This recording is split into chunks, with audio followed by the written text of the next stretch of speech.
చాలామందికి ఈ డౌట్ ఉండి ఉంటుంది, రాధ పెద్దదా కృష్ణుడు పెద్దదా అని. సో కృష్ణుడి కన్నా రాధాదేవి పెద్దది. సో కాబట్టి నేను నా వీడియోలో ఫస్ట్ రాధా జననం గురించి చెప్పబోతున్నాను. సో బర్సానాలో ఋషభాన్ మహారాజుకి సంతానం లేక ఆయన చాలా ఆలోచిస్తుంటాడనమాట.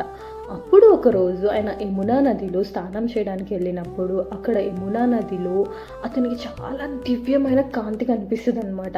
అక్కడ ఒక బంగారు రంగులో ఒక పాప ఒక లోటస్లో కనిపిస్తుంది ఆయనకి. ఆయన అది చూసి చాలా అంటే చాలా ఆనందంగా పడిపోతాడు, ఎందుకంటే ఆ పాప చూడడానికి చాలా అంటే చాలా అందంగా ఉందన్నమాట.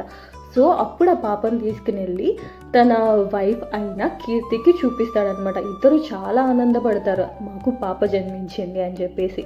అప్పుడు ఆ పాప ఎంతమంది ఎంత ట్రై చేసినా కళ్ళు మాత్రం తెరవట్లేదు. అందరూ ఏమైంది ఈ పాపకి అని చెప్పేసి చాలా ప్రయత్నిస్తారనమాట, కానీ ఎవ్వరి వల్ల కాదు.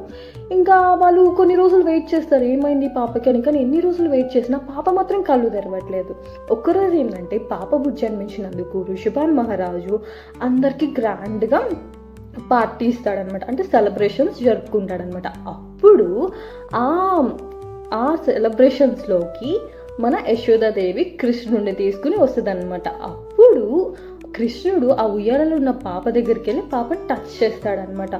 అప్పుడు పాప ఎన్ని రోజులు తెరవని కళ్ళు ఒక్కసారిగా తెరిచి చూస్తుంది అనమాట. సో రాధాదేవి తన లైఫ్లో మొట్టమొదటిసారిగా ప్రపంచంలోకి వచ్చినప్పుడు చూసింది కృష్ణ భగవాన్ని. సో రాధాదేవి చూడండి ఎంత ప్రేమ తనకి, అంత భక్తి కాబట్టి రాధాదేవికి కృష్ణుడు అంటే తన లైఫ్లో తనకి ఫస్ట్ టైం తను దర్శించుకుంది కృష్ణ భగవాన్ని.